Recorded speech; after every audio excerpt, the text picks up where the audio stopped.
Hello guys, welcome to another video, and in this video covers a combinational motif of powerful pawns as the pawn, which is a wicked piece, in the position, suddenly turns out to be the deciding pawn of the game even without reaching the last rank. So in this video we open with e4 and my opponent being higher rated than me, almost 70 points higher rated than me, you know played the Sicilian defense, and I brought my knight out.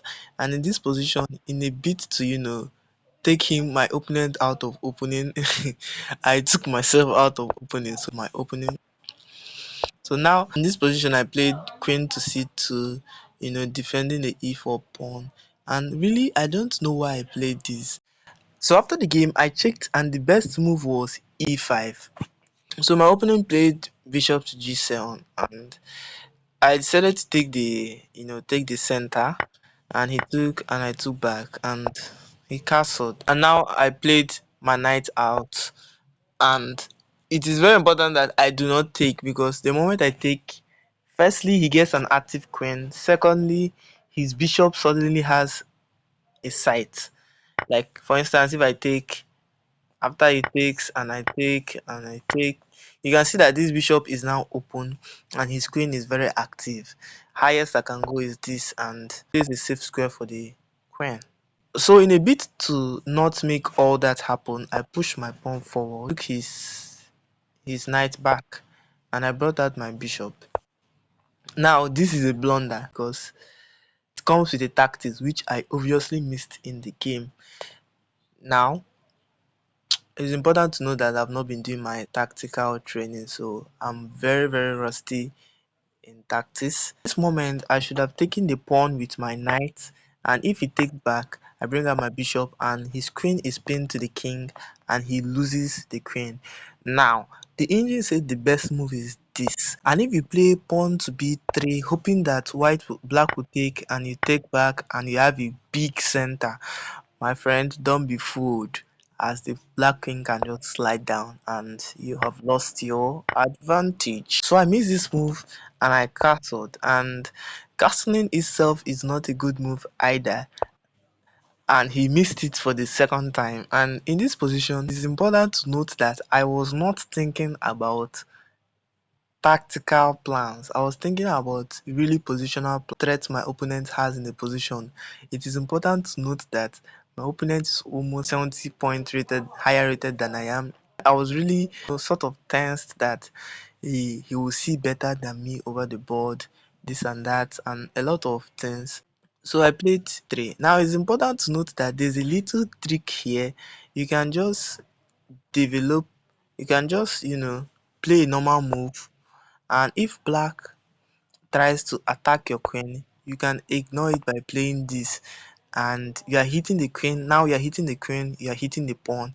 If black defends, you attack again, and the moment this knight goes back, I suggest you capture the pawn with the queen with a check to the king, not the knight, as you can get pinned. Yes, you can unpin it. There's this, and totally in all, the position is not advisable. So in this position, I played the prophylactic move a3, and let me just guess, he saw it.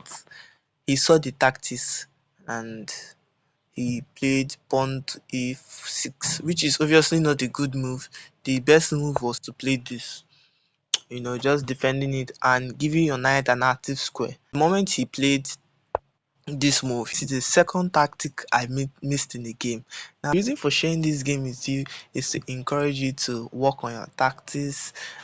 I used to be a very strong tactical player, but because of work and studies, I stopped working on my tactics for quite a long time, and you can see how bad I am with my tactics. Now it looks like this move is a normal move, but don't be fooled, as white made a mistake, or rather an inaccuracy, as black can capture this, and this is all tactics. Because if you capture back, then you lose a pawn, and if you decide to go for the variation, then after this and this, you save your knight, there's this pawn push, and after this, black position looks savable. So going back, this is another mistake because he would have executed the tactics shown earlier. So I spotted it and played queen to b2, d2, and he now played his own prophylactic move to a6. I'm being not deceived by this position because in the next few minutes you are going to be wowed at how this position transforms. He played this and I was thinking he wanted me to play b5 so he can go if a5 and I'll play knight to a2, and that is not looking good for me. That's not what I want. So I went to knight to a2 now, and since I have the open file I said why not double up. Now in this position the engine wanted me to go knight to c1 because they are the engines, they see everything. The idea is simply after this and this the c4 c5 point is exploitable. Yeah, I missed that and I decided to take the open file. Now it will shock you that this is the third tactical mistake I've made in this position, as I missed the move and takes a6, and after you capture back, I capture the see the main reason why I say engines sometimes take some marijuana, weed, whatever, what have you, because engine suggests I go here.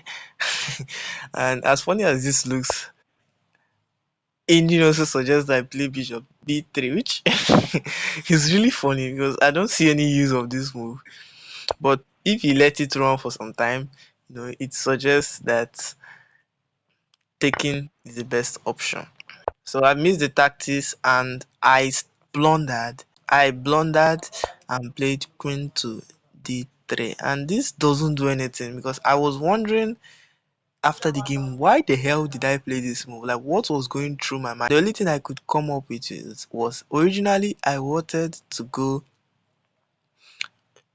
queen to d3, but I saw that there will be h6 possible.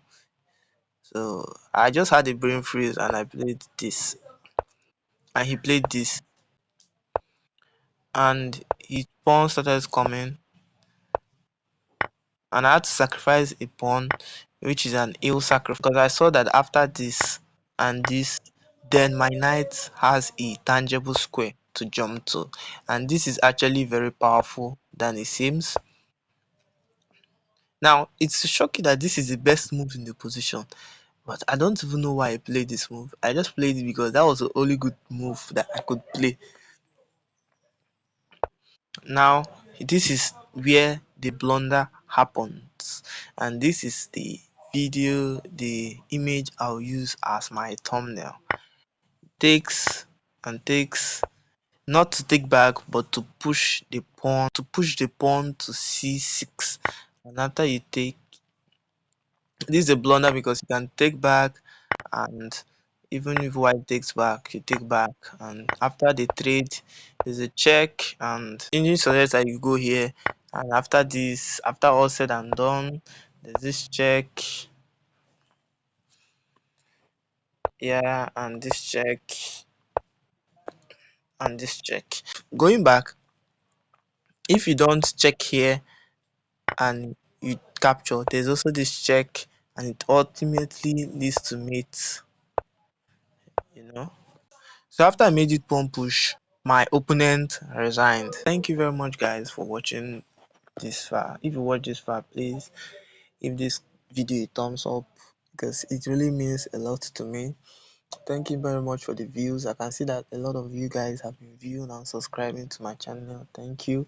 I do not take it for granted. If you are watching this video before I get monetized, I love you so much, and if you're watching this video after I get monetized, I still love you so much because it's you guys that made me come this far.